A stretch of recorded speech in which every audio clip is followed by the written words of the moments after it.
Hey there, I think all of us have a or even more buying decisions to make at some point. And at some point, maybe today, maybe last week, you decided you wanted to do it properly. So you looked it up: sourcing process, buying process, CIPS, EIPM, YouTube, Google, whatever your go to is, and you found 4 steps, 6 steps, 7 steps, 9 steps, 13 steps, all from legitimate sources, all presented with complete confidence, all different. And then you are more confused than when you started. Which one is right? Which one should you use? And why does nobody just give a straight answer? That is exactly what this video is about. So I am here to help. Hello, everybody. My name is Annie, and welcome back to Annie Spenwell. And if you are new here, welcome and thank you for being here. It genuinely means a lot that you clicked on this. Enjoy the ride. Quick favor before we go into it: if you find this useful, hit like and subscribe. It helps more people find this channel, and I really appreciate it. Here is what you are going to walk away with today. You are going to understand why there are so many versions of a sourcing process and why the confusion is completely unnecessary once someone explains it properly. You are going to see what the 9 step and 13 step versions actually contains and what they protect you from. And you are going to get the version I personally use and the one question that tells you instantly which version fits your situation. Timestamps in the description. Jump if you need to. Let's go.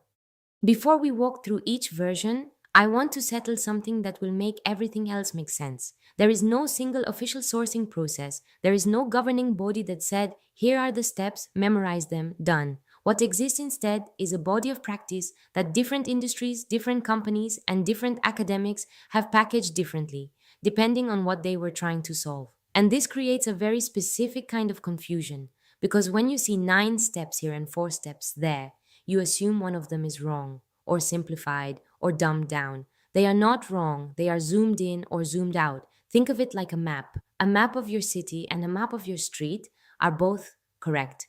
They just show different levels of detail. You use the city map to navigate between neighborhoods. You use the street map to find a specific address. The sourcing process works exactly in the same way. The 13-step version is the street map. Every turn, every sign, every detail.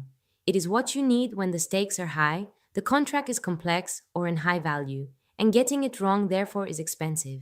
The 4-step version is the city map. Fast, clear, enough to get you where you are going. When you know the territory, and the decision will not change your business forever. Neither is wrong. The mistake is using the wrong map for the situation you are in. So let's look at each version, what it contains, what it protects you from, and when it earns its place. The 9-step version is the one you find in supply chain textbooks and courses, and it goes like this. 1. Identify what you need, not just we need software. The actual requirements, technical specifications, who uses it, what it has to do, which departments are affected. 2.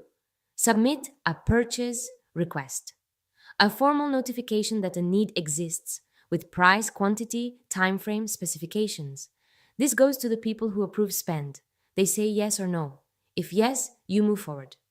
3. Assess and select vendors. This is where you send a request for quotation, an RFQ, to potential suppliers. And here is something most people do wrong.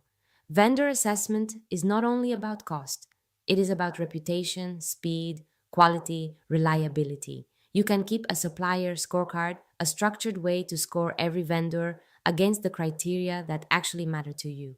4. Negotiate price and terms. Get at least 3 quotes before making a decision. Examine each one carefully. Negotiate where possible. And if you need to walk away, make sure you have real alternatives before you sit down at the table. 5. Create a purchase order, a formal document that goes to the supplier, detailed enough that they know exactly what they are delivering and that you have a reference point when checking what actually arrives. 6.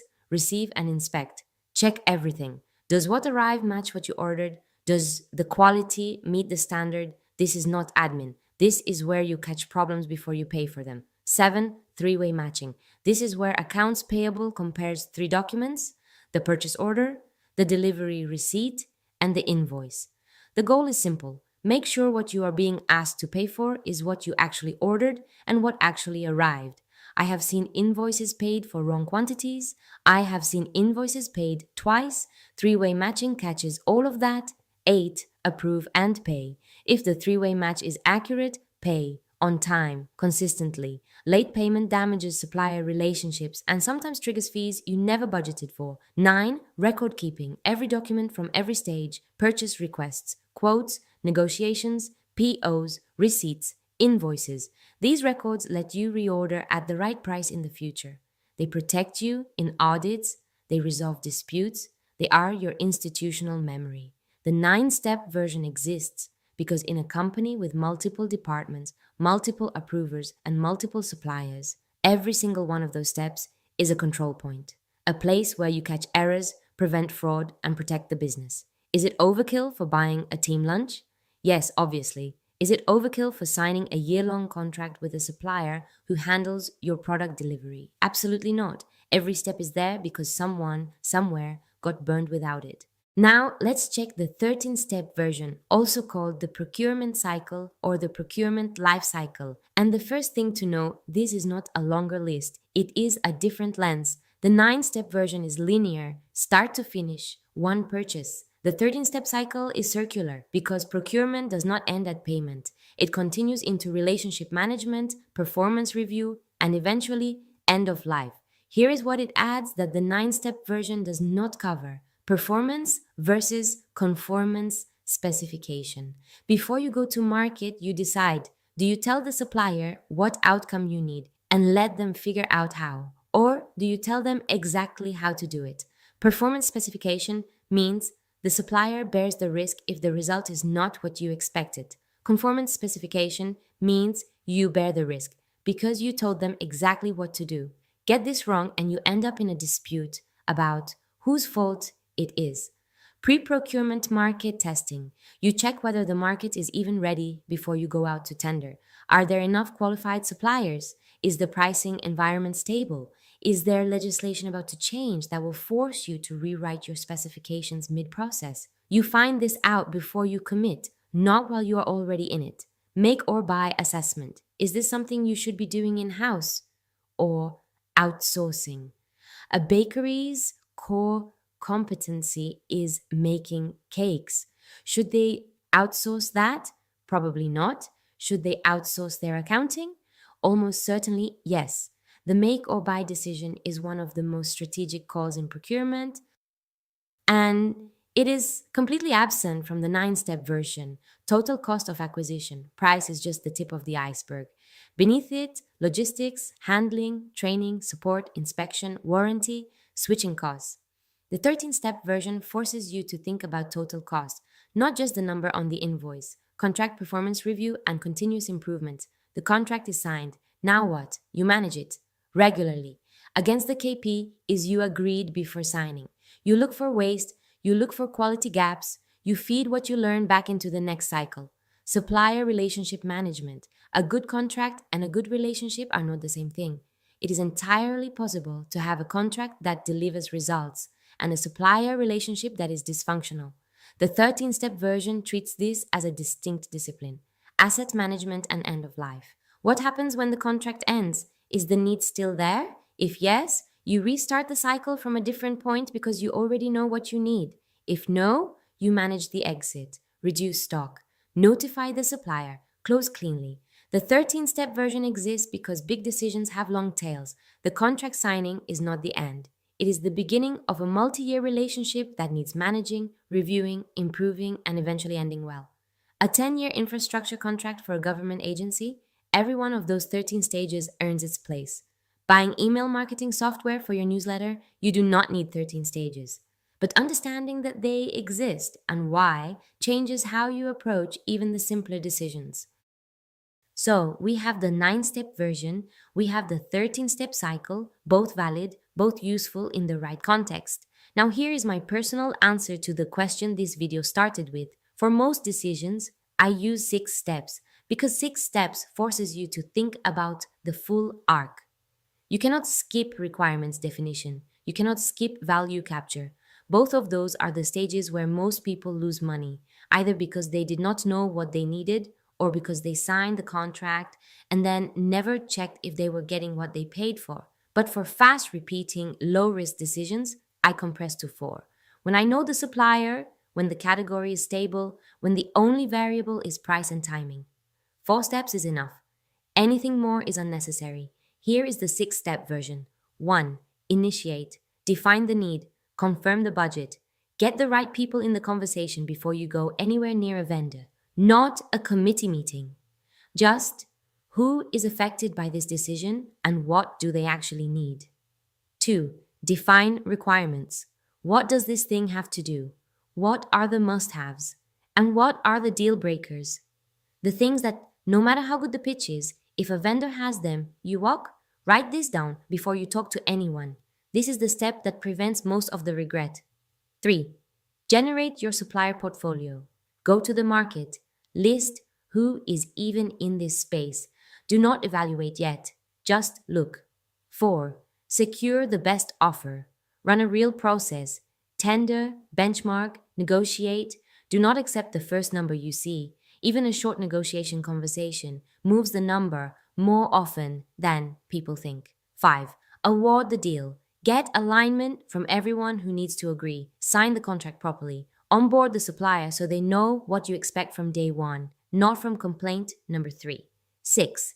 Capture value. Monitor performance. Review against what you wrote down in step 2. This is the step most people skip entirely.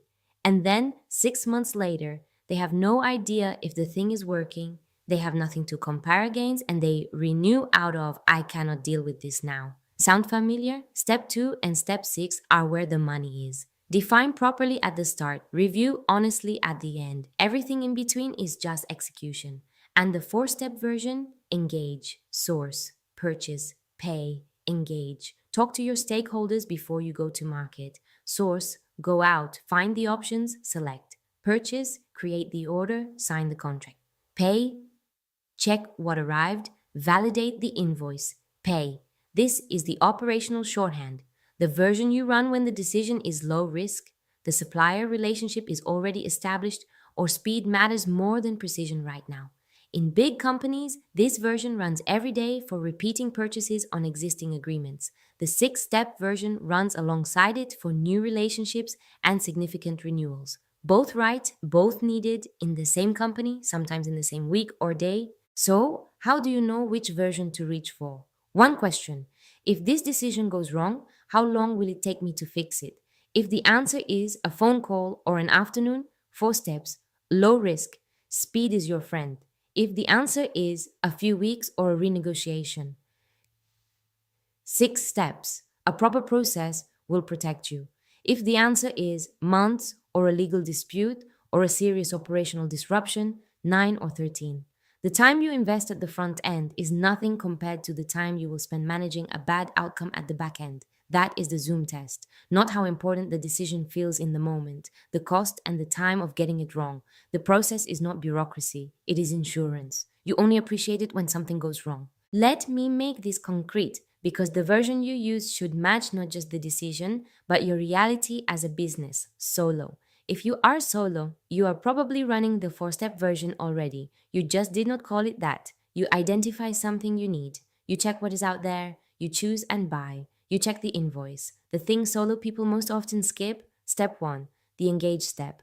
Talking to yourself or your one collaborator about whether this is actually the right decision before going to market. It feels silly. It is not. I have watched solo business owners buy tools they never used because they skipped the 5-minute conversation about whether they actually needed it. My recommendation for solo, make the 4-step version conscious. Write it down even briefly. For anything above your threshold or any subscription you will be locked into for more than 3 months, go through all 4 steps deliberately.